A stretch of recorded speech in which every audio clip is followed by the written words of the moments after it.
Hello ಕರ್ನಾಟಕದ ಜನತೆ, welcome back to update Kannada 360 channel. So ಇವತ್ತಿನ ವಿಡಿಯೋದಲ್ಲಿ ನಾನು ಗೃಹಲಕ್ಷ್ಮಿ 6ನೇ ಕಂತಿನ ಹಣ ಬಿಡುಗಡೆಗೆ ಡೇಟ್ನ ಪ್ರೀಪೋನ್ ಮಾಡಿದ್ರು, ಆ ಬಗ್ಗೆ ತಿಳಿಸ್ಕೊಡ್ತೀನಿ. ಮತ್ತು ಗೃಹಲಕ್ಷ್ಮಿ 6ನೇ ಕಂತಿನ ಹಣ ಫಸ್ಟ್ ಯಾವ ಜಿಲ್ಲೆಗಳಿಗೆ ರಿಲೀಸ್ ಮಾಡ್ತಾರೆ ಅಂತಲೂ ತಿಳಿಸ್ಕೊಡ್ತೀನಿ.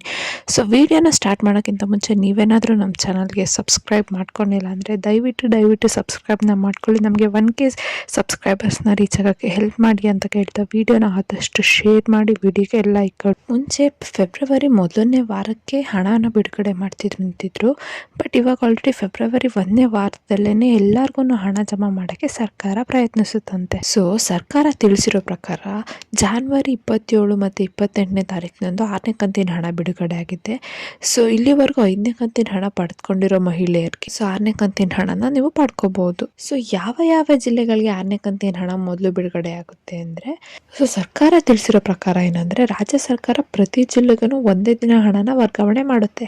ಆದರೆ RBI ಪ್ರಕಾರ ಒಂದಿನಕ್ಕೆ ಅಷ್ಟು ಹಣನ ಅವ್ರ ಕೈಲಿ ವರ್ಗಾವಣೆ ಮಾಡೋಕ್ಕಾಗಲ್ಲ ಅಂದ್ಬಿಟ್ಟು ಅವರು ಜಿಲ್ಲೆ ವೈಸು ಒಂದೊಂದು ಜಿಲ್ಲೆಗೆ ಒಂದೊಂದು ದಿನ ಹಣನ ಹಾಕ್ತಾರೆ. ಆದರೆ ಸರ್ಕಾರ ಹೇಳಿರೋ ಪ್ರಕಾರ ಅವರು ಹಣನ ಫೆಬ್ರವರಿ 1ನೇ ವಾರದಲ್ಲೇನೆ ಸೊ ಎಲ್ಲ ಫಲಾನುಭವಿ ಮಹಿಳೆಯರ ಖಾತೆಗೆ ಹಾಕಕ್ಕೆ ಸರ್ಕಾರ ಟ್ರೈ ಮಾಡುತ್ತಂತೆ. ಸೊ ಹಾಗಿದ್ರೆ ಯಾವ ಜಿಲ್ಲೆಗಳಿಗೆ 6ನೇ ಕಂತಿನ ಹಣ ಮೊದಲು ಸಿಗಲಿದೆ? ಸೊ ನಾವು ಜಿಲ್ಲೆಗಳನ್ನ ನೋಡಿದಿದ್ರೆ, ಬೆಂಗಳೂರು ನಗರ ಮತ್ತು ಗ್ರಾಮಾಂತರ, ದಕ್ಷಿಣ ಕನ್ನಡ, ಉತ್ತರ ಕನ್ನಡ, ಕೋಲಾರ, ಚಿಕ್ಕಮಗಳೂರು, ಗದಗ, ಧಾರವಾಡ, ಬಳ್ಳಾರಿ, ಬಾಗಲಕೋಟೆ, ಹಾವೇರಿ, ಮಂಡ್ಯ, ತುಮಕೂರು, ಶಿವಮೊಗ್ಗ, ಉಡುಪಿ ಮತ್ತು ಯಾದಗಿರಿ. ಸೊ ಇಷ್ಟು ಜಿಲ್ಲೆಗಳಿಗೆ ಗೃಹಲಕ್ಷ್ಮಿ ಯೋಜನೆ 6ನೇ ಕಂತಿನ ಹಣನ ಮೊದಲು ಬಿಡುಗಡೆ ಮಾಡ್ತಾರೆ. ಮಿಕ್ಕಿದ ಜಿಲ್ಲೆಗಳಿಗೆ ನೆಕ್ಸ್ಟ್ ಬಿಡುಗಡೆ ಮಾಡ್ತಾರೆ ಅಂದ್ಬಿಟ್ಟು ಸರ್ಕಾರ ಅಪ್ಡೇಟ್ ಅನ್ನ ನೀಡಿದೆ. ಸೊ ನಿಮ್ಗೂ ಏನಾದರೂ 6ನೇ ಕಂತಿನ ಹಣ ಬೇಕು ಅಂದರೆ ಸರ್ಕಾರ ಒಂದು ಹೊಸ ರೂಲ್ಸ್ನ ಜಾರಿ. ಸೊ ನಾನು ಏನು ಅಂದ್ಬಿಟ್ಟು ಹಳೆ ವಿಡಿಯೋದಲ್ಲಿ ತಿಳಿಸ್ಕೊಟ್ಟಿದ್ದೀನಿ. ಸೊ ಯಾರೆಲ್ಲ ವಿಡಿಯೋ ನೋಡಿಲ್ಲ ಪರವಾಗಿಲ್ಲ, ಈ ವಿಡಿಯೋದಲ್ಲೂ ತಿಳಿಸ್ಕೊಡ್ತೀವಿ. ಏನು ಒಂದು ಹೊಸ ಅಪ್ಡೇಟ್ ಅನ್ನ ಮಾಡ್ಕೋಬೇಕು ನಿಮಗೆ ಗೃಹಲಕ್ಷ್ಮಿ ಯೋಜನೆಯ ಮುಂದಿನ ಕಂತಿನ ಹಣ ಬರಬೇಕು ಅಂದರೆ. ಸೊ ಒಂದ್ ವೇಳೆ ಏನಾದರೂ ನಿಮ್ಮ ಬ್ಯಾಂಕ್ ಖಾತೆಗೆ KYC ಹಾಗೂ ಆಧಾರ್ ಸೀಡಿಂಗ್ ಮಾಡಿಸ್ದೇ ಇದ್ರೆ ದಯವಿಟ್ಟು ಹೋಗ್ಬಿಟ್ಟು ಬ್ಯಾಂಕಿಗೆ ನಿಮ್ಮ ಬ್ಯಾಂಕ್ ಖಾತೆನ ಅಪ್ಡೇಟ್ ಮಾಡಿಸ್ಕೊಳ್ಳಿ. ಈ KYC ಮತ್ತೆ ಆಧಾರ್ ಕಾರ್ಡ್ ಸೀಡಿಂಗ್ ನ ಮಾಡಿಸ್ಕೊಳ್ಳಿ. ಯಾವ ಫಲಾನುಭವಿ ಬ್ಯಾಂಕ್ ಖಾತೆಗೆ ಅಮೌಂಟ್ ಬರ್ತಿದ್ಯೋ ಅವರು ನಿಮ್ಮ ಬ್ಯಾಂಕ್ ಅಕೌಂಟ್ ಆಕ್ಟಿವ್ ಇದೆಯೋ ಅಲ್ವಾ ಅಂತ ನೋಡ್ಕೊಳ್ಳಿ. ಯಾಕಂದ್ರೆ ಗೃಹಲಕ್ಷ್ಮಿ ಯೋಜನೆ ಆದ್ಮೇಲೆ ಸ್ಟಾರ್ಟ್ ಆದ್ಮೇಲೆ ಸ್ವಲ್ಪ ಚೇಂಜಸ್ ನ ಮಾಡಿಸ್ಕೊಂಡ್ರಿ ನೀವು, ಆಧಾರು, ನಿಮ್ದು ರೇಷನ್ ಕಾರ್ಡು ಇದ್ರಲ್ಲೆಲ್ಲ. ಸೊ ಇದೆಷ್ಟು ಚೇಂಜಸ್ ಇಂದ ಮೇ ಬಿ ನಿಮ್ದು ಅಕೌಂಟ್ ನ ಅವರು ಡಿಆಕ್ಟಿವೇಟ್ ಮಾಡಿರ್ತಾರೆ.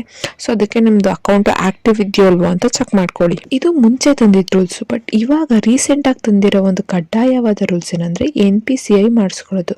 ಸೊ ನಿಮ್ ಬ್ಯಾಂಕ್ ಖಾತೆಗೆ ನಿಮ್ದು NPCI ಆಗದೆ ಇದ್ರೆ ಅಂತವ್ರ ಖಾತೆಗೆ 6ನೇ ಕಂತಿನ ಹಣ ಖಂಡಿತವಾಗ್ಲೂ DBT ಅವರು ಪುಷ್ ಮಾಡಲ್ಲ. ಯಾಕಂದ್ರೆ ಪ್ರತಿ ಒಂದು ಕಂತಿನ ಹಣನೂ ಹಾಕ್ಬೇಕಂದ್ರೆ ಅವರು ನಿಮ್ಮ ಅಪ್ಲಿಕೇಶನ್ ವೆರಿಫೈ ಮಾಡ್ತಾರೆ.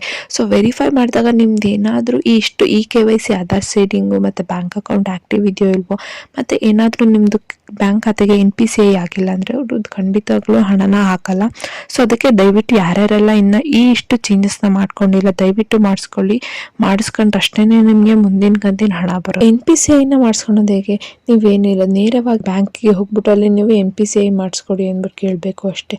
ಅಲ್ಲಿ ನಿಮ್ಗೆ NPCI ನ ಮಾಡ್ಕೊಡ್ತಾರೆ. ಸೊ ಈ ವಾರದ ಮೊದಲನೇ ದಿನಗಳಲ್ಲಿ ನೀವೇನಾದ್ರೂ ಮಾಡ್ಕೊಂಡ್ರೆ ನಿಮ್ಗೆ ವಾರಾಂತ್ಯದಲ್ಲೇ ಹಣ ಬರೋ ಚಾನ್ಸಸ್ ಇರುತ್ತೆ. ಸೊ ಅದಕ್ಕೆ ಅಂದ್ರೆ ಮಾಡಿಸ್ಕೊಂಡಿದ್ದು 3-4 ದಿನಕ್ಕೆ ಹಣ ಹಾಕೋ ಚಾನ್ಸಸ್ ಎಲ್ಲ ಇರುತ್ತೆ. ಸೊ ದಯವಿಟ್ಟು ಯಾರ್ಯಾರೆಲ್ಲ ಇನ್ನು NPCI ಮಾಡಿಸ್ಕೊಂಡಿಲ್ಲ ದಯವಿಟ್ಟು ಮಾಡಿಸ್ಕೊಳ್ಳಿ. ನಾನು ಕೊನೆ ವಿಡಿಯೋದಲ್ಲಿ ಸ್ಟ್ರೆಸ್ ಮಾಡಿ ಹೇಳಿದ್ದೀನಿ, NPCI ಇದು ರೀಸೆಂಟ್ ಆಗಿ ತಂದಿರೋ ಅಪ್ಡೇಟು. ಯಾರ್ಯಾರೆಲ್ಲ ಇನ್ನ NPCI ಮಾಡಿಸ್ಕೊಂಡಿಲ್ಲ ಅಂದ್ರೆ ದಯವಿಟ್ಟು ಮಾಡಿಸ್ಕೊಳ್ಳಿ. ಮತ್ತೆ ನಿಮ್ಗೆ ಇಲ್ಲಿವರೆಗೂ ಗೃಹಲಕ್ಷ್ಮಿ ಹಣ ಬಂದಿದೆ ಪಡ್ಕೊಂತಿದ್ರಿ, ಬಟ್ ಏನಾದ್ರೂ ನಿಮ್ದು ರೇಷನ್ ಕಾರ್ಡಿಗೆ ಏನಾದ್ರೂ ರದ್ದಾಗಿದೆಯೋ ಇಲ್ವೋ ಅಂತ ಚೆಕ್ ಮಾಡ್ಕೊಳ್ಳಿ. ಯಾಕಂದ್ರೆ ಸರ್ಕಾರ ಲಕ್ಷಾಂತರ ರೇಷನ್ ಕಾರ್ಡ್ನ ರದ್ದು ಮಾಡಿದೆ, ಮತ್ತೆ ಅದರದ್ದು ಪಟ್ಟಿನೂ ಕೂಡ ರಿಲೀಸ್ ಮಾಡಿದೆ. ಸೊ ನಿಮ್ಮ ಹೆಸರು ಇದೆಯಲ್ವೋ ಅಂತ ಚೆಕ್ ಮಾಡ್ಕೊಳ್ಳಿ. ಏನಾದ್ರೂ ನಿಮ್ಮ ಹೆಸರು ಏನಾದ್ರೂ ಆ ಪಟ್ಟಿಯಲ್ಲಿತ್ತು ಅಂದ್ರೆ ನಿಮ್ಗೆ ಯಾವ ಯೋಜನೆಯ ಹಣನ ಪಡ್ಕೊಳ್ಳಲು ಸಾಧ್ಯ ಆಗೋದಿಲ್ಲ. ಸೊ ಯಾರ್ಯಾರೆಲ್ಲ ರೇಷನ್ ಕಾರ್ಡು ರದ್ದಾಗಿದೆ ಅಂತ ತಿಳ್ಕೊಬೇಕಂದ್ರೆ ನಾನೊಂದು ವಿಡಿಯೋದಲ್ಲಿ ತಿಳಿಸ್ಕೊಡ್ತಿದ್ದೆ ಹೇಗೆ ನೀವು ಅಧಿಕೃತ ವೆಬ್ಸೈಟ್ ಅಲ್ಲಿ ನೀವು ಹೋಗ್ಬಿಟ್ಟು ಚೆಕ್ ಮಾಡ್ಕೋಬೇಕಂತ. ಯಾರೆಲ್ಲ ವಿಡಿಯೋ ನೋಡಿಲ್ಲ ದಯವಿಟ್ಟು ವಿಡಿಯೋನ ನೋಡಿ ಮತ್ತೆ ಚಾನಲ್ಗೆ ಸಬ್ಸ್ಕ್ರೈಬ್ ಮಾಡ್ಕೊಳ್ಳಿ ಅಂತ ಕೇಳ್ಕೊಂತೀನಿ. ಸೊ ನಿಮ್ಗೂ ಕೂಡ 6ನೇ ಕಂತಿನ ಹಣ ಬರ್ಬೇಕಂದ್ರೆ ಇಷ್ಟು ಕೆಲಸನ ಮಾಡ್ಬೇಕು. ಒಂದು KYC ಮಾಡಿಸ್ಬೇಕು, ಆಧಾರ್ ಸೀಡಿಂಗ್ ನ ಮಾಡಿಸ್ಬೇಕು, ಬ್ಯಾಂಕ್ ಅಕೌಂಟ್ ಆಕ್ಟಿವ್ ಇದೆಯೋ ಇಲ್ವೋ ಅಂತ ಚೆಕ್ ಮಾಡಬೇಕು, ನಿಮ್ ರೇಷನ್ ಕಾರ್ಡ್ ಏನಾದ್ರೂ ಕ್ಯಾನ್ಸಲ್ ಆಗಿದೆಯಾ ಅಂತ ನೋಡ್ಕೋಬೇಕು, ಮತ್ತೆ NPCI ಮಾಡಿಸೋದನ್ನ ಮರಿಬೇಡಿ.